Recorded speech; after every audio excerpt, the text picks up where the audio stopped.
What's your go-to breakup strategy? Me, as a guy, I like the one where I become increasingly distant and emotionally unavailable until the girl breaks up with me and then she's the bad guy and I don't have to feel bad about it. It's every time. That works every time. From what I've known, if you guys ever break up, you always want to get back together. So is that really what you want? It's part of my strategy. I want them to miss me so they come crawling back. But then you're the one that comes crawling back. Why are you exposing me everything? Hey, we're talking hypotheticals. Because you're making it sound like they come crawling back. From what I know, that has not been the case. Okay? Recently, I saw a comment about, waiting for Yvonne to be the one to start the podcast. No way you said that, because there was one time that I was actually about to and you interrupted me. No, well, now we can fix that. Okay. Yeah, you're gonna do it? Yeah, I'll do it. Yay, let's go. It's been a while. Welcome to today's episode of We Were Fighting Before This. Wow, that's so nice to not be interrupted. Oh my God, I did it for the first time. Let's go. Is that good enough? Why'd you say anything? Oh, you gotta introduce me. You don't introduce me every time. I always introduce you. Go watch the previous episodes. I go, this is We Were Fighting Before This. I'm Disguised Host. I'm joined by Yvonne. And you do not say that. I do. You go back and watch. Go back and watch. Hey, are you not remember? Are you trying to be a gaslighter right now? Yeah, you got me. Yeah, what the hell? He's like, we didn't fight before this episode because we had a meeting, and so now he's like, I gotta make up for it in the first 5 minutes, or what? Yeah, we had a meeting about the future of this podcast, and I didn't want to say it during the meeting because it was like with a network deal of like, you guys are doing great. How about we put some ads in it? And we're like, oh, cool. Maybe we can not lose money on this podcast. Mm-hmm. But the whole time I was thinking, I don't know if I'm going to be in California next year. What? You didn't say that our entire meeting? What do you want me to do? Kill the vibe and say, hey, actually, there's a bigger discussion that we should have had before this meeting with you guys?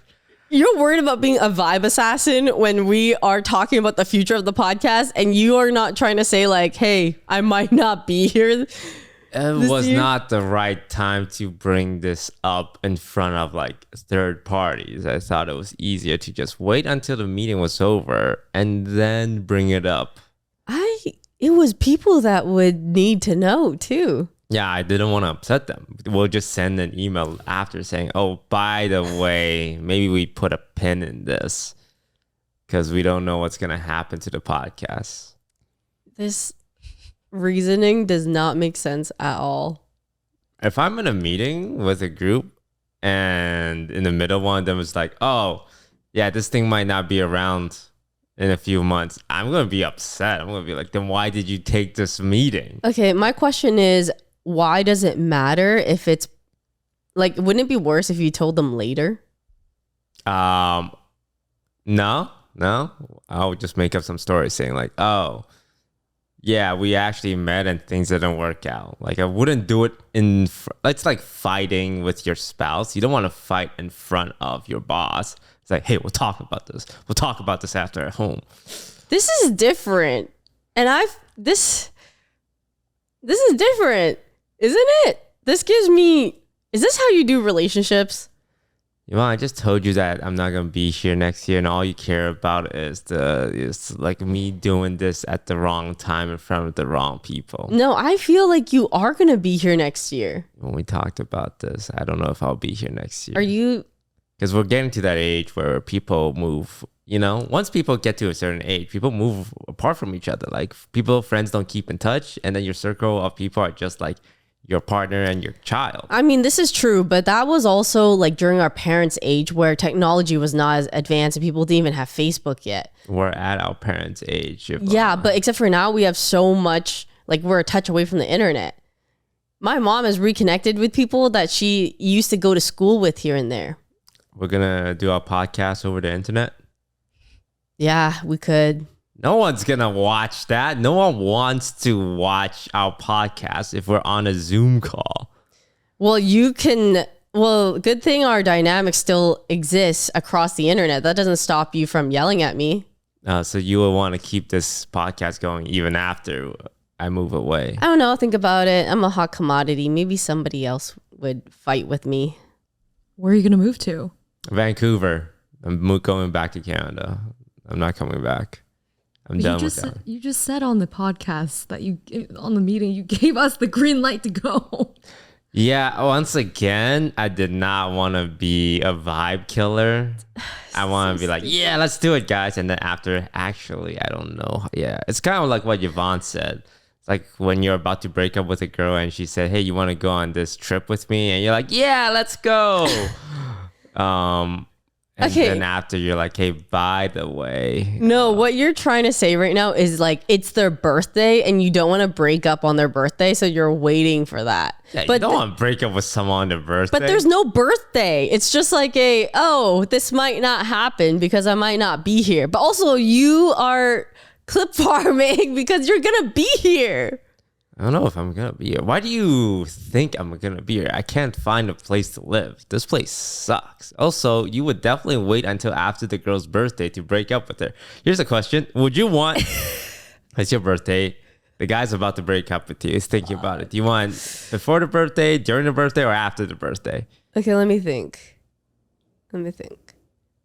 I think if it was what I felt like already was a really bad toxic relationship, I would not be surprised or as disappointed if they broke up with me before my birthday. Because then at least for my birthday, I could just get drunk and try to have a good time. But my thoughts are, if it was what I in my head, if it was like a really healthy relationship or like I was so happy and then they broke up with me before my birthday, I would prefer after.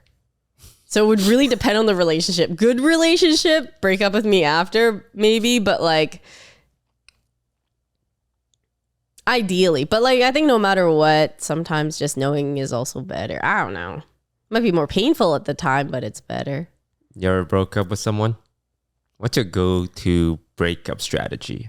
Breakup strategy? Yeah, there's always strategy. Me as a guy, I like the one where I become increasingly distant and emotionally unavailable until the girl breaks up with me, and then she's the bad guy, and I don't have to feel bad about it. That pisses me off. Every time. That works every time? Works every time. I get to leave the relationship without guilt. I feel like historically, all right, from what I've known, you've always had decently, like if you guys ever break up, you always want to get back together. So is that really what you want? It's part of my strategy. I break up with them, not because I want to break up with them. It's because I want them to miss me so they come crawling back. But then you're the one that comes crawling back. Why are you exposing everything? Hey, we're talking hypotheticals and you're out here just like saying very private things. I'm like making jokes. You're making like real things. You're making it sound like they come crawling back. From what I know, that has not been the case. Okay? And now we might have to cut all of this. No. Leave it in. Yeah, the guys don't do that. If you're gonna break up with someone, just break up with someone. I don't have a breakup strategy. I'm not very good at breaking up with people, I'll be honest. Yeah, I have a friend who like feels like he cannot break up with a girl because he's just like, I don't have the heart to do it, even though he doesn't like her that much. And I'm just like, please, like you think you're doing her a favor by not breaking her heart, but like you don't understand that. Like girls can sense these things sometimes too. And he'll like tell me that there are things in the relationship where like she'll feel insecure or she'll be like, I don't feel like you like me that much. And it's like, it's because you could tell. So I feel like you just gotta, like she doesn't know because she's so in love with you. Of course she'd rather be with you than not. But it's better ultimately for you to just like cut it off. But breakup strategy, no. I actually had one breakup where I broke up with somebody in the most non-communicative way, which was crazy when I think back to it. What'd you do? It was my first relationship, and I remember we had some difficulties here and there, like, or not here and there. It was pretty consistent throughout. But we had broken up before the first time. And the reason was because I said that potentially, like, what if I want to go work at Riot or something? Or what if I want to go work somewhere else? My entire life, I've only imagined myself staying in Calgary because I didn't know much else yet at that time. I didn't explore, didn't do anything. And then one day I felt this like random urge of maybe I want to like go try to live somewhere else. Like California seems nice and all this. And then he was just like, why would you ever want to go anywhere else? Like, I don't want to move, or I don't want to do this, and I'm not doing long distance and blah, blah, blah. And so we broke up the first time because of that. And then a week later, he like came to my house with his brothers and stuff. And then he's like, can we get back together type of thing? Like, can we talk?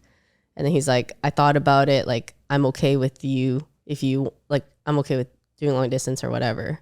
And so we got back together, and then it only lasts so long, I think. There's like, especially when there's problems already. So then we got back together for maybe like a month or two at max. And then I remember we were going to a Thai restaurant, White Elephant in Calgary. And we're like driving there, okay?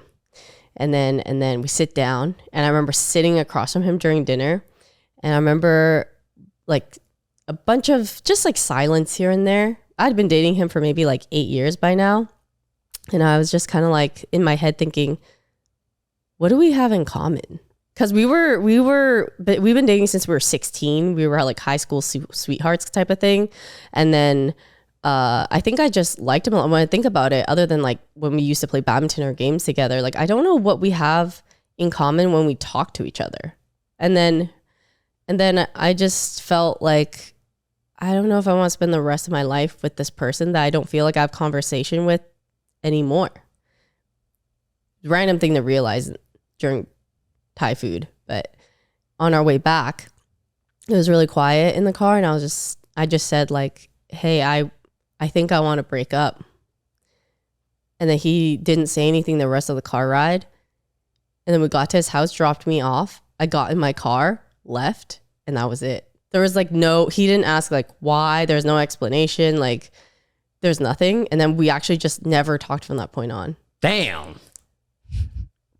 Yo, that's a new one. That's a new one. That's a new one. Honestly, that's a pretty nice way to break up. Hey, I want to break up. And then it just happened. Yeah. No crying, no fighting. It's like, okay. But me now thinking like, why did I guess I couldn't at the time. I couldn't get it out of me to explain it because maybe I didn't even know what it was. But you're like breaking up with someone without saying the why. Mm-hmm. You know, that feels very off. I don't know. It worked, I guess. He can probably sense the vibe. Chelsea, were you going to say something? What's your guys' breakup etiquette? Like, do we have an etiquette, or maybe even just overall etiquette for breakups? Like, are you guys unfollowing them afterwards? Are you guys muting them? Do you wait like a few months to unfollow? Do you block? You know, what's the vibe? Well, okay. These discussion topics are always a little dicey for me because I've dated public figures, being the famous person I am. So I just do the mute. I don't do the block because the block unfollows. And when you unfollow someone on the internet, like guy or girl, it's like, oh my God, something's happening.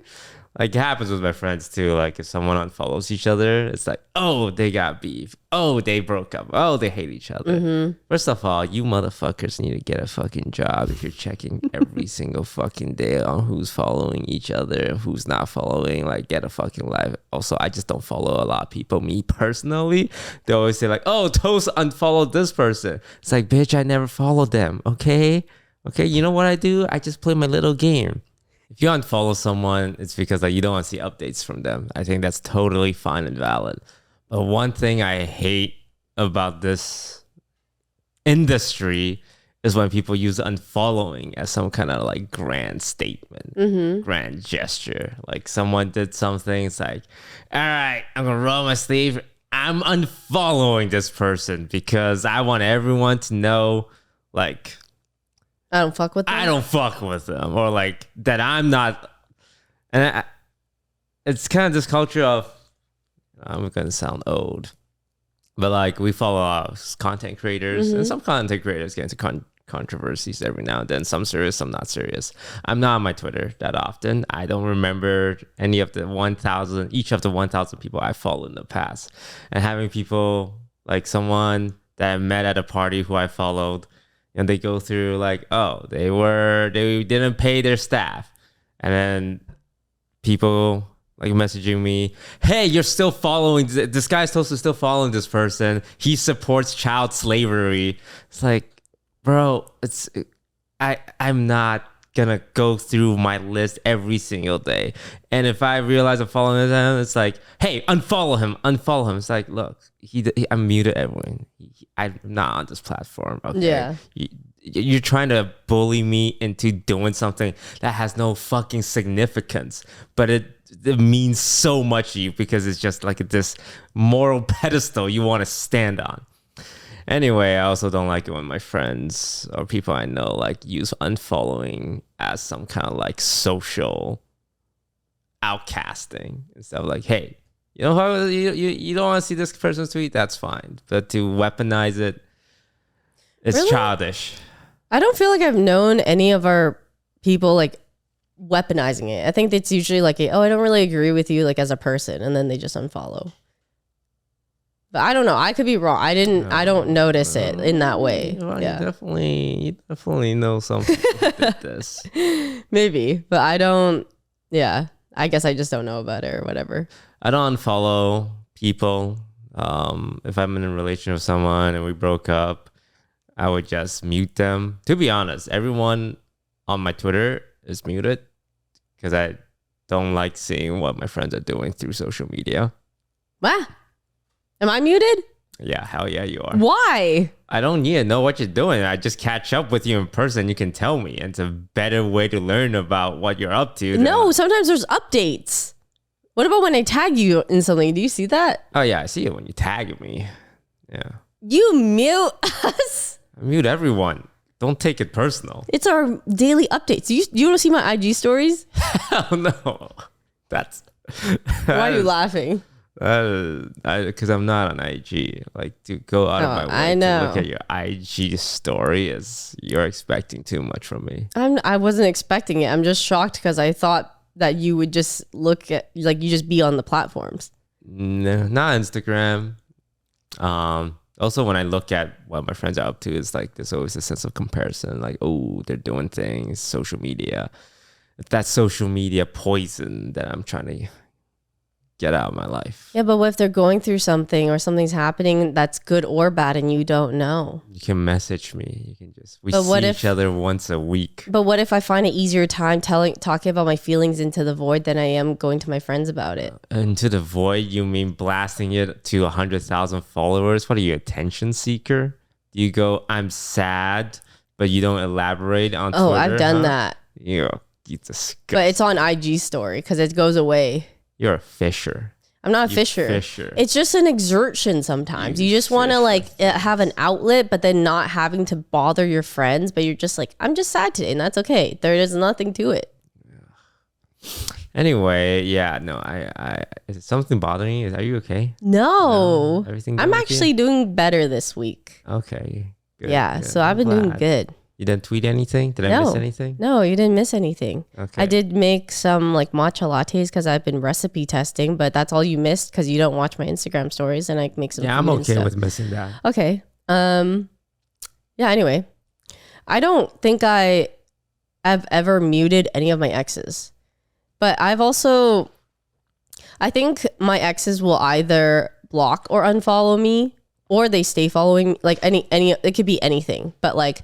For me, I usually don't do anything unless they've done something tragically wrong to me, which nothing has happened in that way yet, thankfully. I just don't hate them enough, and all my relationships have been really long. So then I end up having like more of a, how I feel is I liked you because you were a good person and blah, blah, blah. And we break up. I still think you're a good person. It just didn't work out for us. Are you guys like keeping your exes close? Are you guys gonna like give them their stuff back? And like going back to the birthday point, like do you give, like, let's say you break up with your significant other the day after your birthday, do you expect the gift back or you just want them to keep it? Oh. And if you're the other person receiving it, are you going to give the gift back? Like, do you even still want it? I broke up with a girl. Maybe she broke up with me. Who cares? They're just friends. Me and the girl went through a breakup, and her birthday was in a month. And obviously, when you break up with someone, you have leftover feelings, of course. And I had the biggest debate. Do I send a gift? Do I send a card? I thought about it, and I thought about it, and I read books, and I watched YouTube videos. Really? Love gurus. Wow. Therapy, inner child, avoidant, anxious attachment styles, all of it. Damn, you were in deep. I was in deep. That's why I'm so in touch with my emotions now. And the answer was no. That person's not a part of your life. You sending that gift or you sending that card isn't you wanting to be nice. It's you wanting to preserve some kind of connection with this person. Mm-hmm. And you just want an excuse. It's like, oh, it's her birthday. It would be rude not to. You try and justify it. And I know a lot of people, it's like, well, it's still polite. But you can be polite a year later. You can be polite 2 years later. Yeah. But right now, you guys just went through a breakup. You got to be honest with yourself and ask, why are you really sending this gift? Is it truly to be polite or a good friend? No, it's been a month. So I decided, Yeah. I'm not going to get a gift. I'm not going to write a card. I'm not even going to message happy birthday. That's good. I don't think I would take offense to that, like if it was so soon after a breakup, because I think you're like both people are unsure. Maybe you just don't want to stir up anything, and I think that's fine. I literally would not take offense. I did have a guy message me on my birthday with a giant thing, maybe like a month or a couple weeks into after we ended things, and I remember I was at the club. We were at TwitchCon. It was my birthday right at midnight. And I bawled my eyes out in the bathroom stall because he sent it right at midnight. Ugh. So I was like in the bathroom stall. I'm like crying as I'm reading this giant paragraph that he sent me. I walk out, Jody and them are like right there. And I'm just like, oh my God, I am in shambles. And I'm crying. And then we took a photo with picture after. And I'm like fucked up. Yeah, it was great. To send it at midnight is diabolically dramatic. But I mean, when you're in love, yeah, you want a grand gesture. I understand it. I mean, he meant well. It was a very nice message. It was more like, yeah, it made me cry. And I just think like I really like the message, but I think it is better to not do that so that it's not as emotional, especially when it's so soon after you break up. Like you're definitely gonna stir something up. So I think it's better to just like, let it be calm, and then you can always say happy birthday like a year from now, or even Christmas. You can say Merry Christmas or other things when more distance has been there. Yeah. And to your birthday gift question, I don't ever expect a gift back. I think, I don't know, engagement rings I think are a different thing. Mm-hmm. I hear about this one every now and then. You guys get engaged and the engagement gets broken off. What happens to the ring? Yeah, I don't know. Like, what's the etiquette for that? I mean, I think the etiquette is to offer, and then if they're like, no, you keep it, then like you keep it, well, right? the girl wouldn't want to keep it, right? Would you want to keep an engagement ring? But like, no. let's say the guy cheated, like that's why the reason you guys ended, it's true. Yeah, some right? people are like, I'm keeping this because they cheated. Out of spite, and you're like, I'm keeping the ring. But what are you doing with the ring? You're gonna sell it. You're gonna sell Oh, it. you Get the sell it. bag. Yeah, you at least have, it's like compensation for the mental trauma you put me through type of thing. I don't know. It depends. Yeah. I think no matter what, I would like to think that I would always offer it back. Even if the guy cheated. I think even if the guy cheated, but it depends. Like, how petty am I being? If he was okay, this might sound, I don't know if this makes sense. If he cheated and he seemed relatively remorseful and I still believed in him as a person, I would offer the ring back. But if he cheated and he was a piece of shit and I actually didn't even want to go through the gesture of like talking to him or dealing with anything with him, then I won't even bother. Not because of the ring or money or anything, but because I just don't even want to communicate with him anymore. Would you take a guy back after he cheated? This is the thing. Every person and their moms would love to say no. I think going through with that is very different. Yeah. Of course I would want to be like, yeah, I would never take a guy back if he cheated on me. But I might be so emotionally distraught deep in the trenches. I could. I don't want to say that I never would. But I would hope that I don't.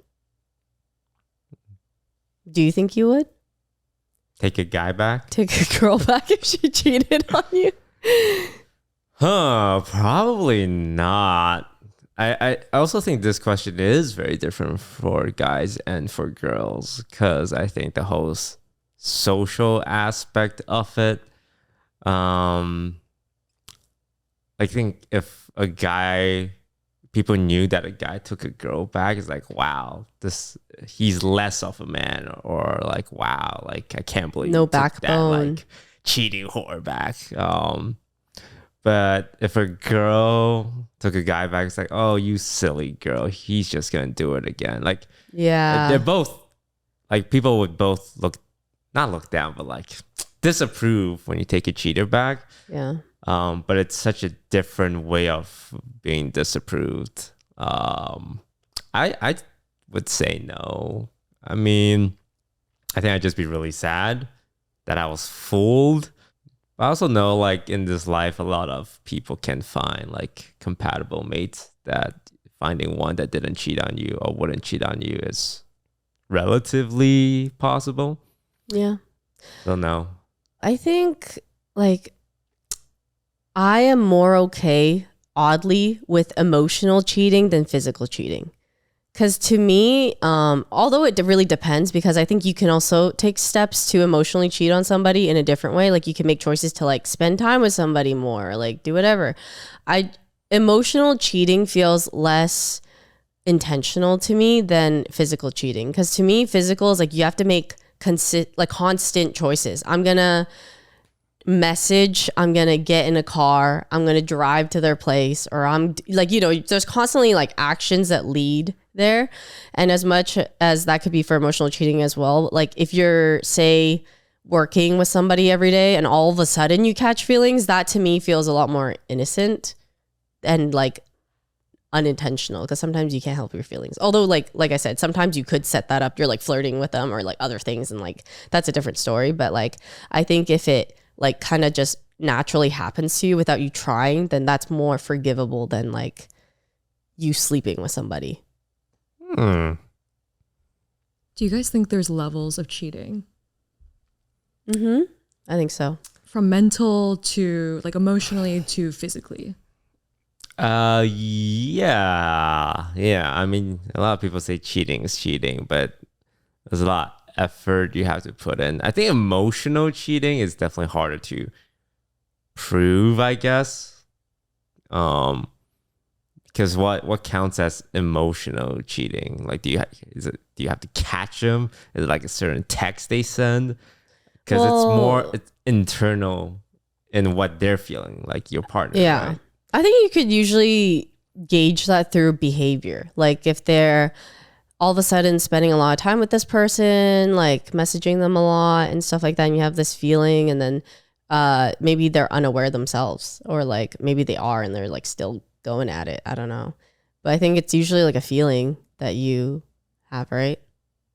Or an insecurity. Is physical cheating the worst one for you? To me, yes, because I just think that you're completely disrespecting me as like a person, because you are making such a like you go to the degree where you're like doing physical action that is wrong, and you have absolutely zero regard for me. Like if you sleep with somebody, you're literally like fucking them. Like what do you mean you still love? Like that just doesn't make sense to me, like I see the other things as more innocent, or as more like you could lean into that than you accidentally slipping and then your dick is in them. You know what I mean? Like you actually slip that in there, right? You know, like I see it more natural as like, we were like, maybe they leaned on you, or maybe like you were having like a deep talk and it just that happened. But like other stuff, no. Like just no. You're making a conscious decision. You could literally just not move your fucking body part. Is that how it works? Yeah. You ever accidentally fuck somebody? Like, I've never really been put in that position. It's hard for me to say. I'm kind of a one-track mind kind of guy.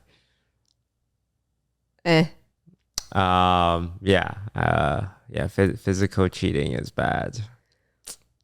yeah. I mean, it's all bad. I've been upset at like, there are things that people call micro cheating. And then that's when you have to, I feel like, establish at the beginning of a relationship, like what is micro cheating and all that kind of stuff. Because some people will consider that if you follow a girl that you think is really attractive on Instagram or something, that's cheating. Because what are you following them for? Because they're attractive, right? And then like you like their posts and then like blah, blah, blah. And like if they respond, then what, are you chatting with them? That is micro cheating, like, or debatable, whatever people think. Some people don't care. Yeah. Guys do that if they're trying to establish a rapport with someone that's not their partner. Because if I'm in a relationship and I'm trying to cheat, not that I ever would, that makes it so obvious. Oh, yeah. But I think they might think that they wouldn't notice because it's subtle. It's like a follow, like a little button tap. And then all of a sudden you're like liking their posts. But I think people, the more insecure you are, or like the more you're seeking for like validation or attention, are more likely to do that. Yeah. This reminds me of like the whole Coldplay CEO cheating scandal. And then the Try Guys cheating scandal, where these guys are cheating out in public. Yeah, that's crazy. It's like, bro, come on, man. Like, it's wrong, but you gotta be smart about this. It's just so like you're such a public figure and you're just doing it out there. Not that I would want you to like cheat smarter, but like if you're gonna cheat, like put some thought behind it. No, I've heard of people who cheat, but it doesn't seem like they put much thought into like, oh, they don't think they're gonna get caught. The amount of times I've heard of people like going through people's phones and they just find things, yeah, it's crazy. You just gotta check their phone. Do you think it's okay to check your partner's phone if you ask them? Yeah, I think like if you're not, the way I see it is I shouldn't be hiding anything, right? So like as someone who's like, if you're innocent, you shouldn't be hiding anything. You should be okay with them checking their phone. In fact, like, I know some people think like, oh, you don't trust me, like blah, blah. I mean, like, that's fine. I don't care. I think trust sometimes can be built on evidence and sometimes could be like your insecurity and you just want to see something to feel like that nothing is happening, and that's okay. Sometimes you just need that little extra security. Yeah, I want my partner to check my phone. Yeah? Yeah. So they'll see this, I don't got a lot going on. Yeah. All business messages. I personally don't mind. Like if my partner felt the need to check my phone, I think if they checked it without telling me or kept it a secret, I'd be like a little bothered by it. But I would more chalk it up as they probably have some insecurity or trauma from like trusting their previous partner, and they feel the need to do this to feel secure. So that part of me would be understanding, and I wouldn't make a huge deal out of it. But if they ask, hey, can I look at your phone? It's like, sure. I think the most embarrassing stuff I have on my phone are like, the shows I watch or the music I listen to. Yeah. I had someone I was dating told me they checked my phone before. And at first I do remember feeling like the instant feeling you have is, oh, that feels kind of bad because you don't trust me. But then when you think about, like, I just didn't say that right away and I'm processing, I'm like, okay, you feel like you're insecure, you're worried and stuff. And I get that. So like, and I had nothing to hide. So I was like, okay. Yeah. What makes you guys jealous? Like what triggers it?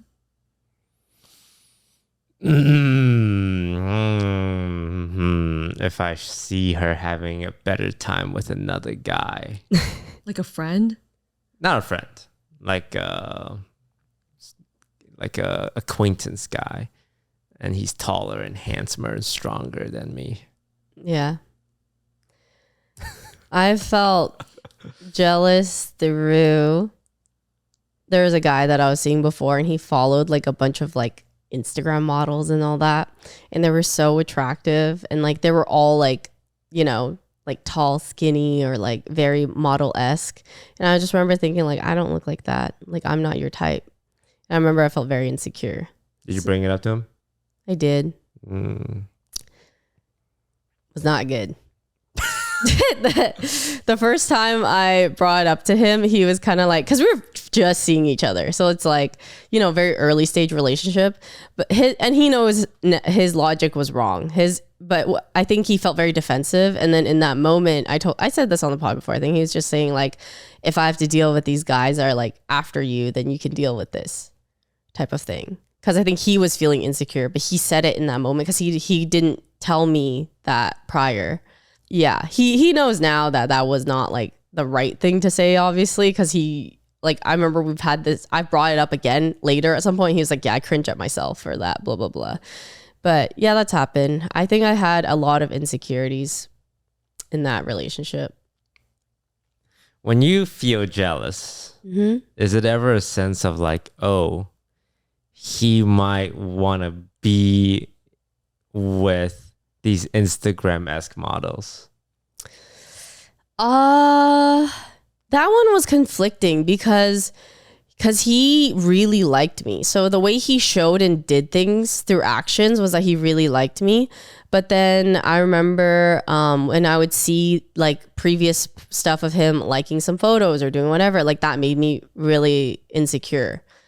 And then throughout the time, like he got better, but I just remember it would like kind of be like a sore spot or a sore wound that like could easily make me feel something similarly. When it still happens to this day, it makes me kind of sad, but like I'll see a girl and I'll be like, oh, like that's his type. And that will always cross my mind. Does the jealousy come from like, oh, he could realistically, this might be a guy brain saying, but if my girl liked the picture of Henry Cavill, yeah, I'm not getting jealous because it's like, yeah, hey girl, if you can pull Henry Cavill, but if it's like not as attractive as him, yeah, but it's still attractive and becomes more realistic, then I start getting jealous. I mean, okay, so if he liked a picture of IU, I would not give a shit because I fucking love IU too, you know? Like, there's definitely people I don't care. Like, if he liked a picture of maybe like Ariana Grande or some other thing, maybe I wouldn't care either. I don't know. But like, these girls were kind of like, you know, they would have anywhere ranging from maybe like 2,000 followers to like 50,000 or 100,000 followers. Like, they're not people that even like DM him back, follow him back, none of that.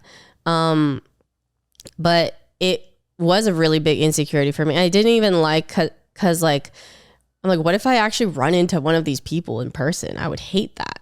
I don't know. It was a really big struggle for me for that one. I've never encountered anything like that because I think it's like a newer coming of age thing too with this generation of us all being on Instagram, because the previous people I've dated, Instagram was like just starting out. So like there was not as many, like there's no reels, there's like all these things popping up, like opportunity or people in front of you who are very attractive. Like, especially with my first boyfriend, like Instagram was barely a thing.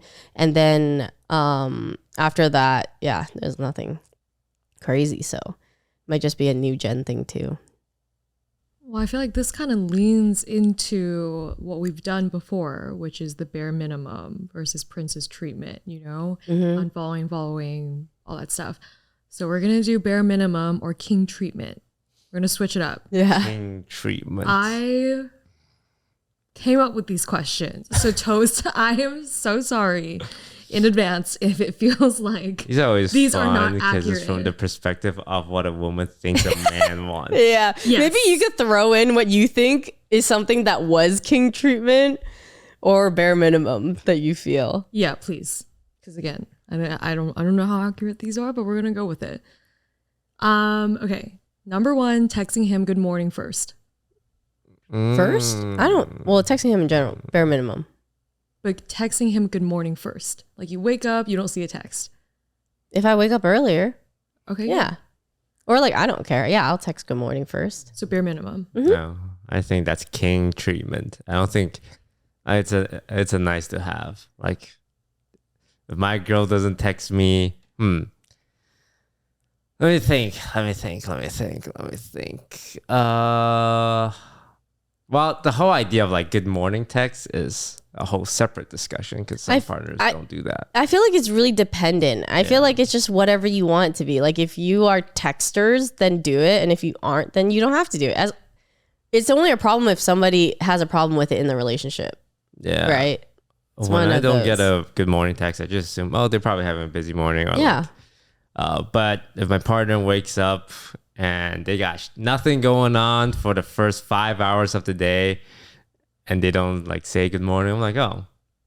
That's how I feel. Yeah. I think like if you work and you're kind of like getting ready for work and you're about to be late and then you start working and then you don't text good morning, like that's totally fine. Yeah. But if you're not doing anything and not a single message, Yeah, I'd say that's king treatment.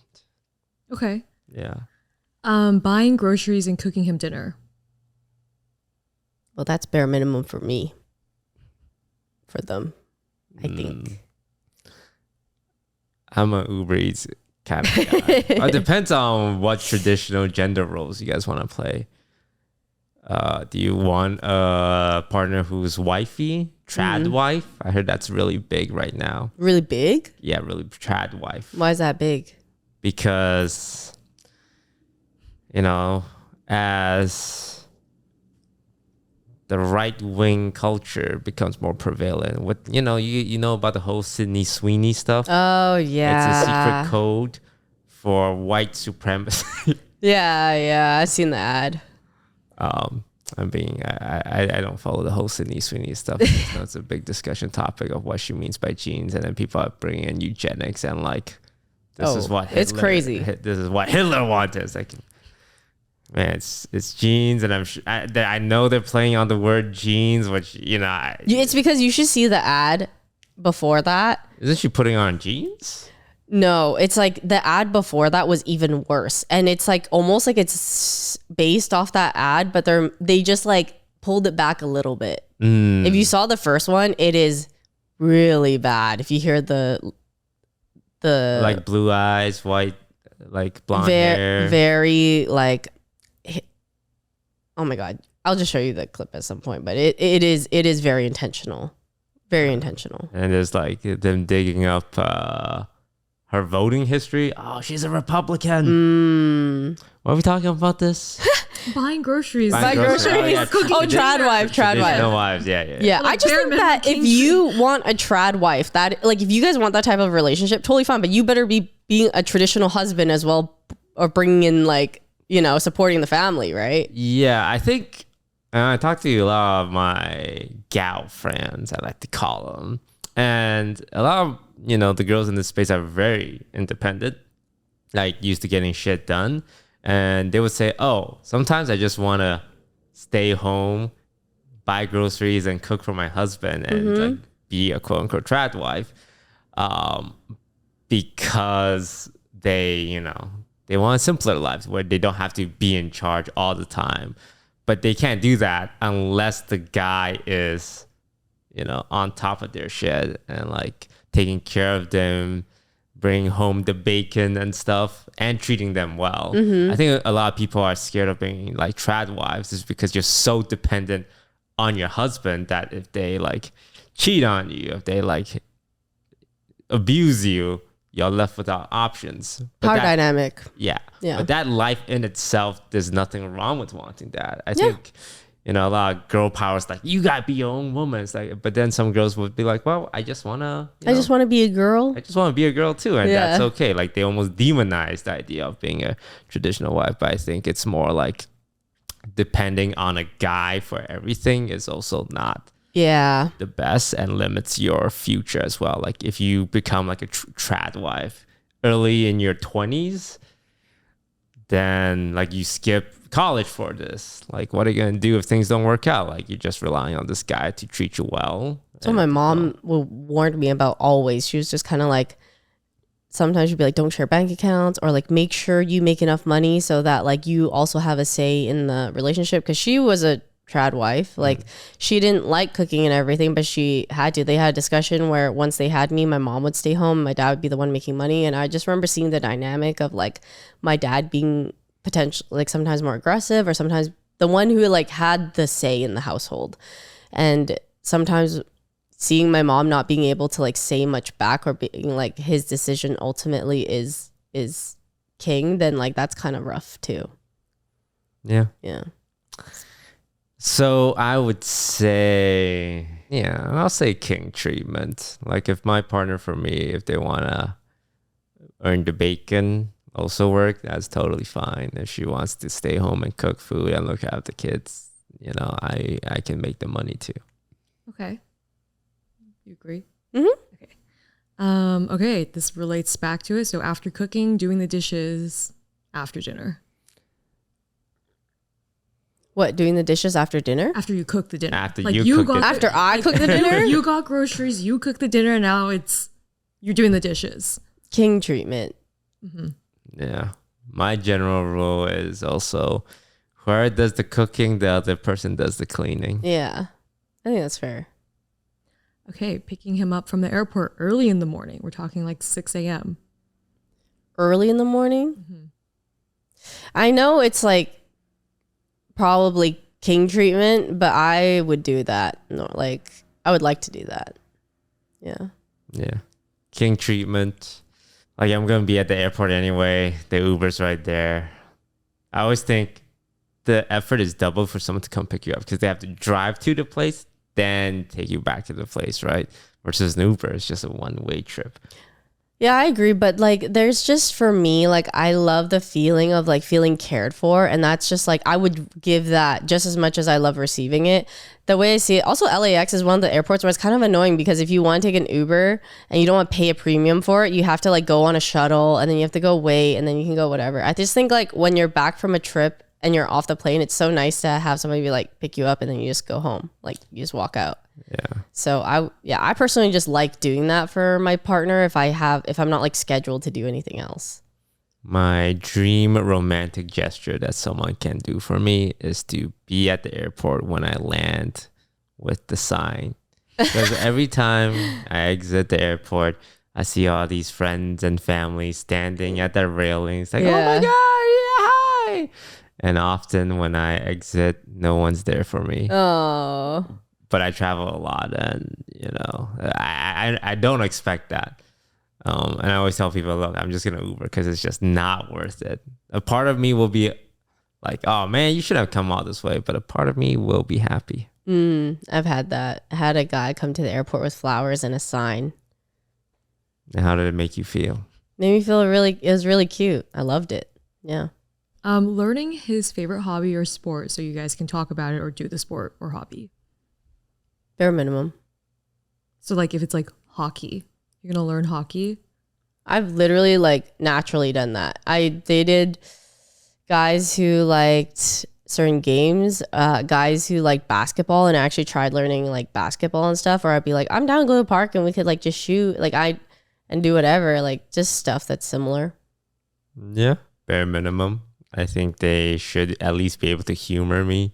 If I'm talking about like Warhammer lore, they don't have to know everything, but even if they're like and then can repeat one or two words from it, I'm really happy. Yeah. Okay. Sitting through a movie you hate but you know is his favorite. I think you just got to do it, you know? But this is like 3 years into the relationship. Like we're doing this like 3 years, that's a scenario. I think I could tell them I'm not gonna like it, but I'll do it for them. No, do not tell me that. Really? This is the whole like, do you want a dessert thing? Definitely do not tell me you don't want to do it and then do it. That would piss me But it off. depends, because sometimes some people are like, listen, I know you really want to. I'm not as excited, but I will do it if you want to. And sometimes that's worked on me when I've received or like whatever. This is a personal thing, but when that answer is worse than a no. Really? But Yeah. don't you see it as like relationships could be like IOUs? Like sometimes it'll be something I really want to do and sometimes it'll be something you really want to do. And we just like take those sacrifices for each other. And it's not all the time or else that would be draining. But like I think once in a while you're like, I could do this for you. It's not my favorite, but I could do it. I think this is very much our ice cream topic where like, do you want ice cream? And someone said, no, but I'll go do it with you. I don't like that. But, I understand there's a difference and this is subjective. So different. It's different. And if this is a movie, it also depends on how you're going to act during the movie.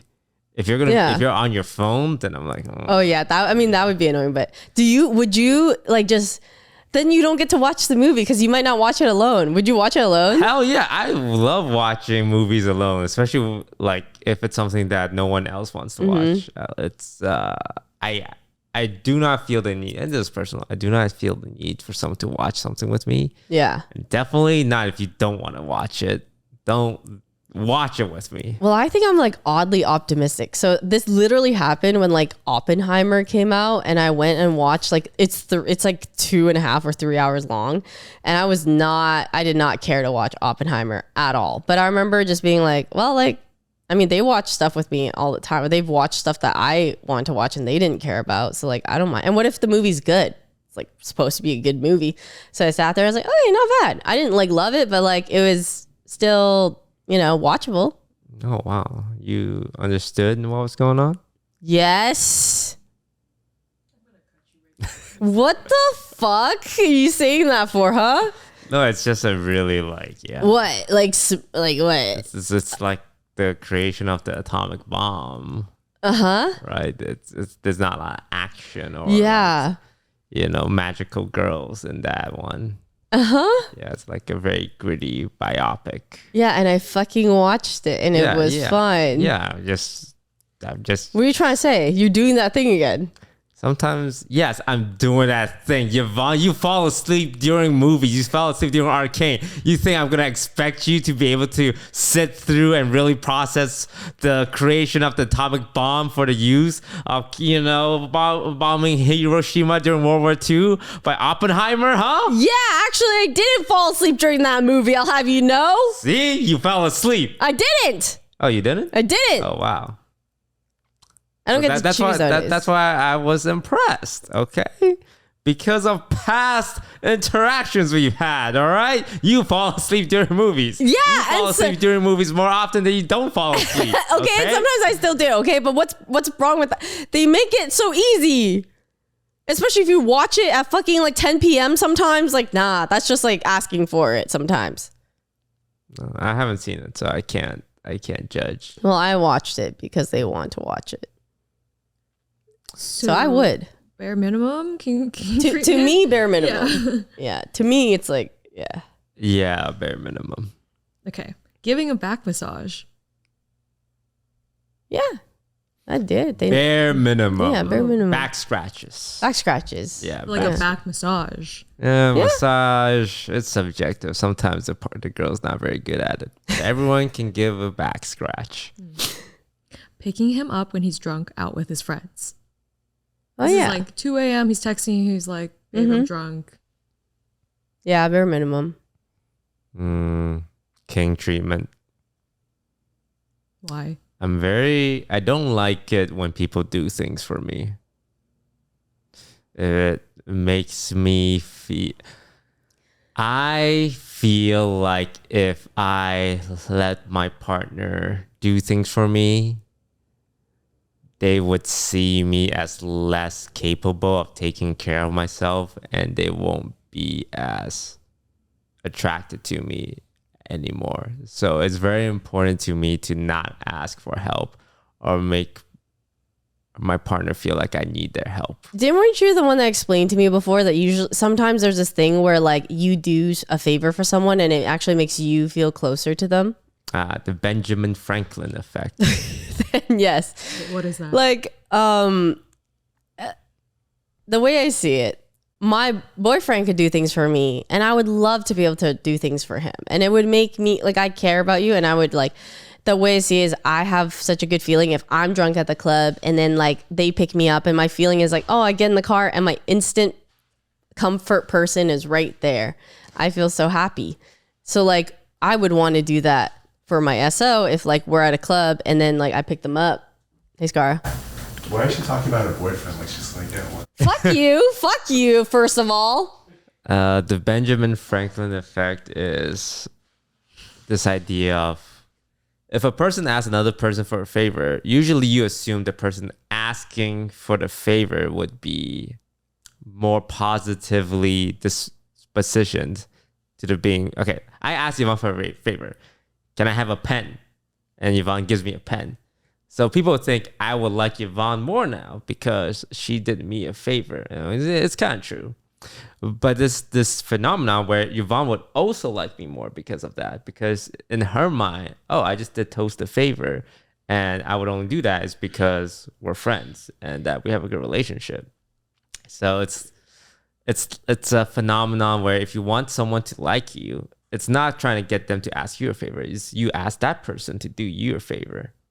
I just feel like you feel mutual closeness when somebody asks you a favor and it makes you feel like you could also ask them for a favor and that you can also rely on them. Yeah. Is that feeling. But yeah, I just think like I would love to pick up my boyfriend from the club so that he has like I know he's getting home safe and I'm happy to see him. And that's, King Yeah. treatment, bare minimum. I would say bare minimum. I would be very like, ooh, this feels bad because now you don't like me as much because you did something for me. Mm-hmm. But I would say that is more of a personal trauma thing.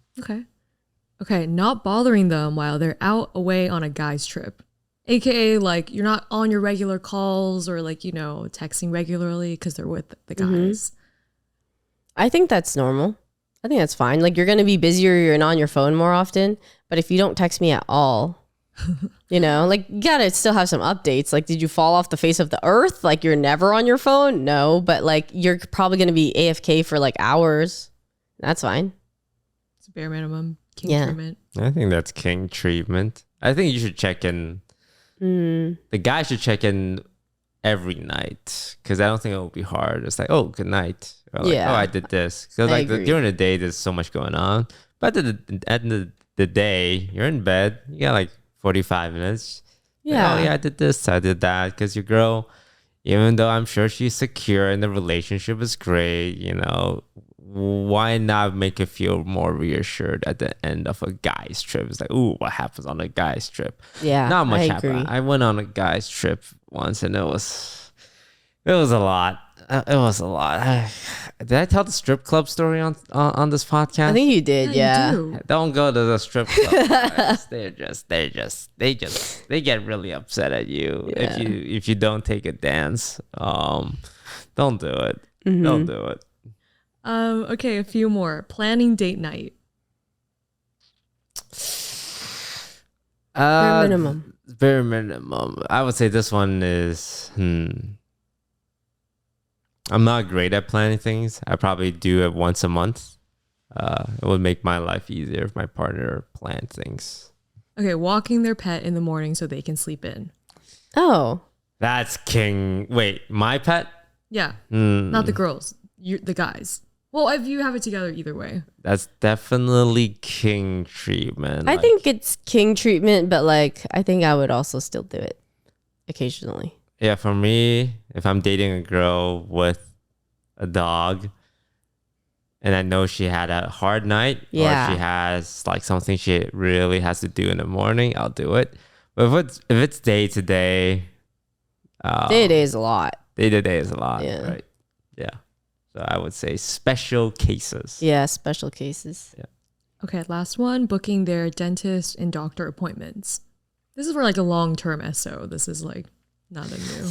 King treatment. King Like, treatment. You can take care of yourself. Yeah, like I'm not no secretary or anything, but yeah, you get assistant. But I mean, like I could if you're overwhelmed, I will do it. But like on a day to day, I do not want to be babysitting you. I think it's fine to ask for. Yeah, Yeah, I agree. and I'll do it. Yeah. And that's it. Mm-hmm. Yeah, from this experiment, I've learned that I'm a great boyfriend because I don't expect much from my woman. Yeah. Well, this is supposed to be like what you have. You ever had something that you felt like was done to you that was king treatment?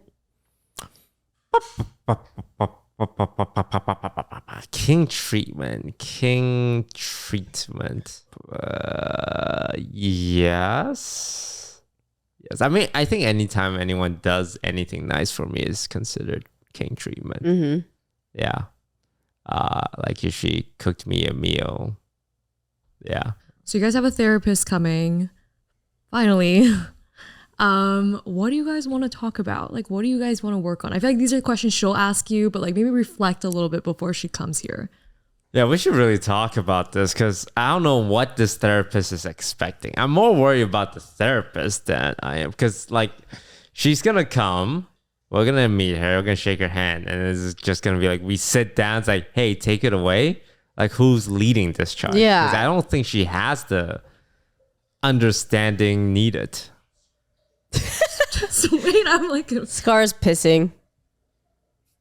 It's a really long piss. Can we ask him a question? What? Yeah. Scar, do you think they need therapy? What? Do you think Toast and Yvonne need therapy? Like, No, they're just wasting money. What? You sound like Asian parents. Therapy doesn't do anything for them. I should clarify. For us? You don't think so?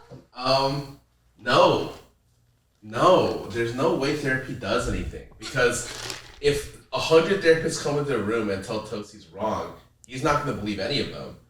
And then if the therapists tell you that you're wrong, Toast will just be like, I'm right. So there's no like good outcome. Scar, would you say traditionally I admit my faults more often than Yvonne admits for her faults? Yeah, but do I have a lot of faults that I have to admit for like that? Spin it. Don't spin it. Yeah, but you'll never be the first one to bring up your faults. Yeah, I think that's fine. No, I think that's fine. Because I think it's rough if you call other people out on their mistakes, but you're not also the one being like, that was my bad. Well, I need people to call out my mistakes so I can know when it's happening. Obviously, if I'm making a mistake, I don't know I'm making a mistake. so we got you guys a therapist. How am I supposed to? Okay, look, the idea of a mistake, people don't go out to make mistakes or understand they're making mistakes when they're making it. That's why it's called a mistake. I'm not trying to drive my car into a crowd of people on purpose. When it happens, it's a mistake. So people need to say, oh, hey, that was wrong. Okay, maybe the bus into the crowd doesn't make sense. But like, let's say I say something or do something. Like I'm a child and I spilled spaghetti sauce on the floor. Oops. You gotta say, hey, child, that was wrong. Okay? That's what I do for my friends. It's like, oh, hey, you did this and hey, but the problem is sometimes you say, hey, child, you should not spill spaghetti on the floor. And sometimes the child is going, no, I can spill spaghetti on the floor. I would say, and I'm very confident on this, that every time someone said, hey, that was wrong, I didn't like that, I have never said, well, actually, it's not a mistake. I think it's easy to do that for both of us when it's a serious problem or when someone brings it up in like a setting of like, hey, this bothered me. And then both of us would be like, okay. When we're bantering, we're both free for all. Sometimes we know we're in the wrong and we're still arguing for the sake of arguing. No, that's just you, Yvonne. No, that is you too. You literally say things on purpose, sometimes to rage bait me as well. No, I mean, I do that, yes. Okay, but this doesn't relate to the whole. This is for our therapist to figure out. Burden, you think we need therapy?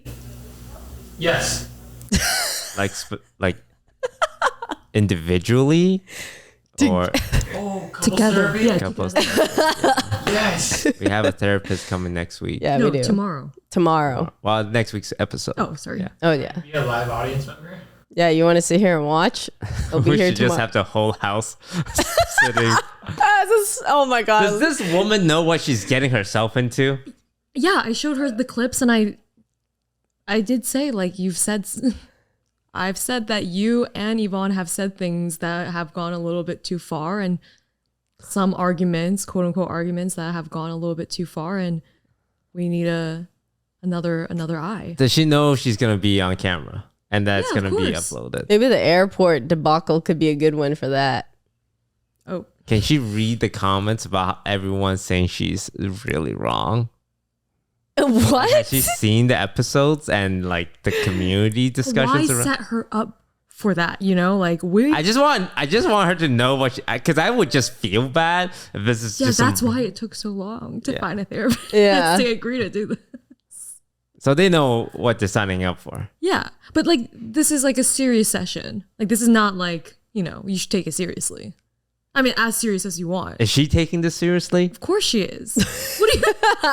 I don't know if this is like a content creator therapist on TikTok, you know. It's not. Okay. Hey, I just need to make sure what kind of I might bring this guy's toast tomorrow. I might bring Jeremy brain- tomorrow. Hey, you just need help. Bring whatever you think could fix you the most. She just knows that like she's seen the clips and like she's seen some kind of rage baiting, gaslighting, some not nice comments sometimes towards each other. It's not just toast. Like we're just at each Yeah. other. So like we just want to know, you know, like have her. So basically she'll sit down and talk to you guys, kind of get to know you guys because she doesn't know anything else besides the clips Okay. I sent. And I'll be here, but I won't be here. I'm not going to speak a word. So I mean, we're not biased. You okay I with would say that? like open up as much as you can because that's what she said too. Like if you're not opening up, Yeah, open up. then she can't get there. Can't wait to win this. Shut up. Was it? What do you mean win? When she says, "Oh, Yvonne, I think you should be more this," I will see the veins start popping in your head. Okay, and what happens when it's you, huh? Well, I was like, hey, understandable. I'll work on that. That's me too. Really? Yeah. Really? Is that you? I don't see that side of you very often then. Hey, when it's serious, I'm there. Are you being serious tomorrow? Yeah. Okay, we'll see. I'm gonna win. I'm gonna win Hey, therapy. What? You're not gonna fucking win I'm therapy. gonna win therapy. Stop fucking making everything crazy. And yeah, I really prepare myself for this then. Yeah. Just be real. He's worried. He's sweating. Well, yeah, it's just like I normally don't talk about my feelings, but now it's like But it's not about you. Oh well, it is. Sorry, it's about 100% about me. it's about you two together. Yes. Well, I also don't think there's too much issues with me and Yvonne. If we're getting like serious, I don't have any real issues with Yvonne is the thing. I'll feel it out when I meet her. It's like, oh, maybe I can just talk about my real issues, but it won't involve Yvonne at all. But it's I feel about like. couple. Like it's a relationship therapist. I might just turn this into actual therapy for myself and just cut Yvonne out of it. Yeah, that could happen. That's fine. He needs it. It's okay. No, we'll probably have a better feeling once we meet this therapist Yeah. in person. Yeah. Oh boy. Can't wait to see how this goes. It's gonna be funny. Good. Well, that's gonna do it for us. Mm-hmm. You guys have something to look forward to. The long-awaited therapist episode is finally coming, and I don't know what to expect. This is a real therapist with a real practice. Is she legally allowed to do this?